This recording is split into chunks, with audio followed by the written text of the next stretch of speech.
Baik, hari ini kita membahas pengujian min dua populasi untuk sampel-sampel yang berkorelasi. Kalau minggu lalu kita sudah membahas pengujian min dua populasi untuk sampel-sampel saling bebas, maka hari ini kita dihadapkan dengan suatu permasalahan ketika sampel-sampelnya berkorelasi atau biasanya disebut dengan data berpasangan. Jadi ketika ada pengujian min dua populasi, ada hal-hal yang harus kita perhatikan. Yang pertama adalah apakah sampelnya saling bebas ataukah saling berkorelasi. Jika saling bebas, maka kita harus mengecek apakah kedua varian populasi diketahui atau tidak. Kalau dia sampel-sampel berkorelasi, hal yang kita cek terlebih dahulu adalah mana yang masuk populasi 1 dan mana yang masuk pada populasi yang kedua, kita tentukan. Nah, berikut adalah data sampel dapat disajikan sebagai berikut. Ini salah satu tabel yang menunjukkan data sampel. Nah, ketika ada data sampel seperti ini, ada observasi 1 hingga ke N. Di sini ada data yang berpasangan antara populasi yang pertama dengan populasi yang kedua. Jadi antara X1 berpasangan dengan yang X kedua. Begitu juga seterusnya. Ini yang dinamakan sampel-sampel yang berpasangan atau berkorelasi. Setelah itu, untuk memudahkan kalian dalam pengerjaan pengujian min dua populasi untuk sampel berkorelasi, kita buat tabel seperti ini dan kita hitung yang namanya difference-nya. Jadi perbedaan antara populasi 1 dan populasi kedua, data sampel pertama dengan data sampel yang kedua, selisihnya kita hitung yang nanti dinamakan dengan DI dari mulai data D1 hingga ke N, dan silakan juga dihitung jumlah dari DI tersebut ya. Selanjutnya, nilai selisih dari X1 dan X2 silakan dikuadratkan sehingga memperoleh nilai sigma DI kuadrat.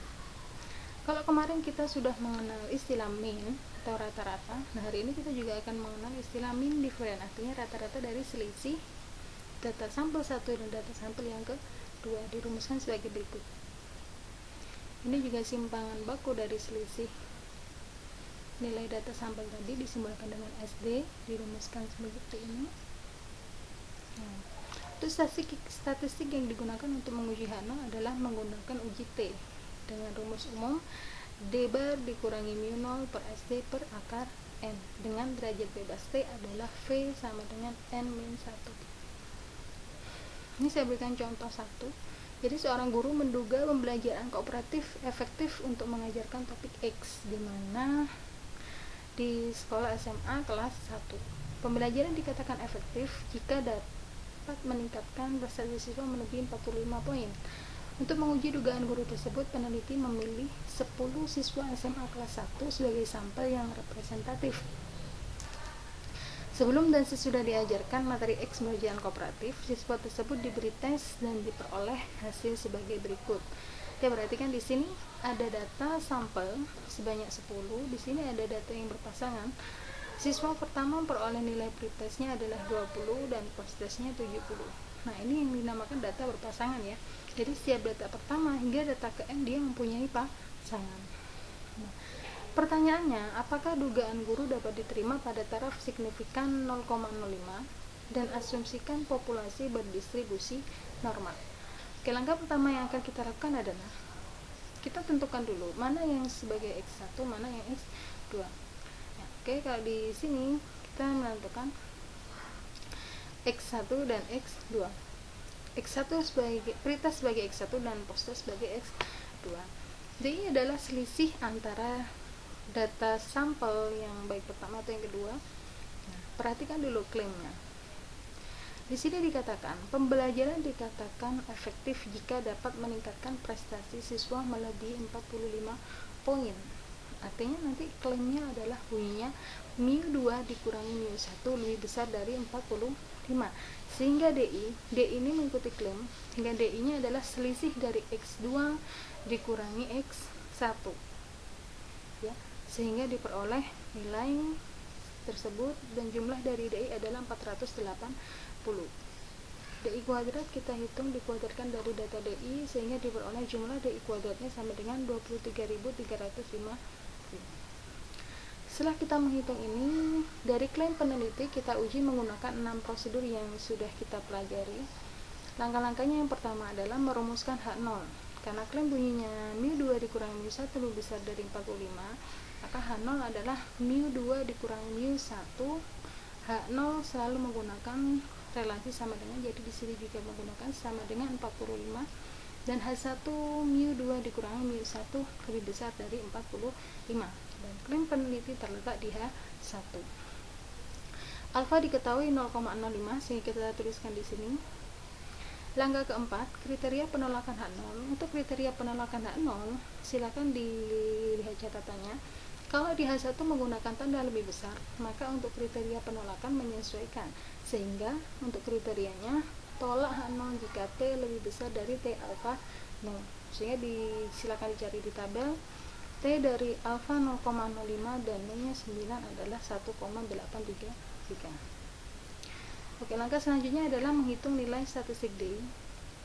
Seperti yang sudah saya sampaikan tadi, silakan dicari dulu mean difference-nya, simpangan bakunya, sehingga kita bisa mensubstitusikan nilai-nilai tersebut pada rumus umum uji T. D barnya ketemu 48, mu 0-nya adalah ini. Oke, 45, simpangan bakunya ketemu 5,86, silakan substitusikan ke sini.